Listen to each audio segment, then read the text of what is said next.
Thank you, Mr. Chairman. Mr. Lohmeier, you know as well as I do from your military service that upholding good order and discipline is a foundation for our professional fighting force. Lethality relies on a honed practice of service members following lawful orders. I myself, even though as a progressive serving in the military, did not agree with President Bush's decision to look for weapons of mass destruction in Iraq when we should have been destroying the Taliban in Afghanistan, still volunteered to go, and I'm proud of my service to this day. Sometimes service members have to serve against their own personal opinions. Circumventing commanders on the battlefield in real time could lead to life or death mistakes. As former Secretary of Defense Mattis wrote, officers must carry out a policy to the best of their ability, even when they might disagree with that policy. To that end, I have questions about your commitment to this core principle and the troubling signals that your confirmation would send to those in uniform. You claim to have only written your book and gone public after the Inspector General concluded that your complaint had no merit. But we all know that there are other channels available to service members concerned about commander decisions or policy choices beyond the IG. Before you chose to write your book or speak out in the media about policies that concerned you, did you consider being a whistleblower to your senators or representatives, which would have been protected under Title 10, Section 1034? Yes or no? Did you consider it? Yes, Senator. You did consider it. That is news to us. I ask that you present this committee any correspondence that you may have had with members of Congress.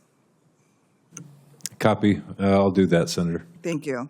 Did you file an Article 138 complaint, which under the Uniform Code of Military Justice allows service members to seek redress for a wrong conducted by a commander? I did not, Senator. Okay. So why did you not?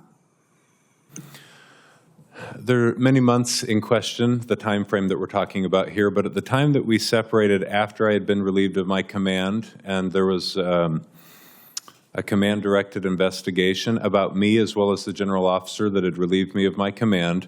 It was a traumatic period, a period of hardship for my family and my children. No, I'm not talking about that. I'm talking about when you were writing the book and you were still in uniform. Mm-hmm. You chose to write, you made the decision to write the book because you said there was no other way for you to address your concerns. And you said that you did reach out to members of Congress, which is news to me, but you did not file an Article 138 complaint prior to writing the book and speaking out in public. I understand. I misunderstood your question, Senator. And my answer to your previous question, you asked if I had considered reaching out to members of Congress, and the answer to that question was yes. Did you do it? I had communication with members of Congress, and I'd be happy to provide that to you.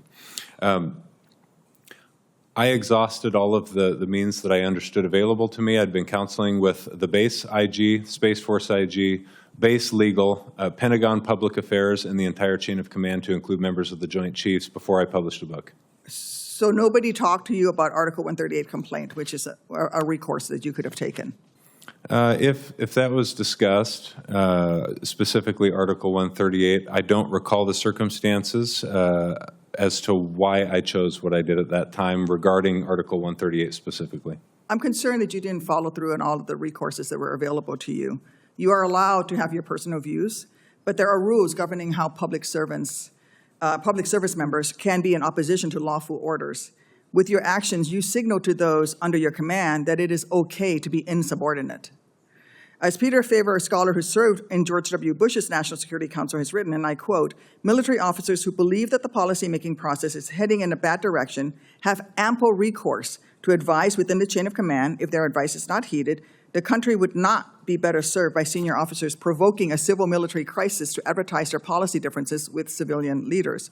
You were relieved of command not for your beliefs, but for how you chose to express them on active duty while holding a position of authority over others. That is not persecution. That is accountability. And if, as a former commander, you cannot recount the basic recourses available to service members, how can we expect you to lead airmen and guardians?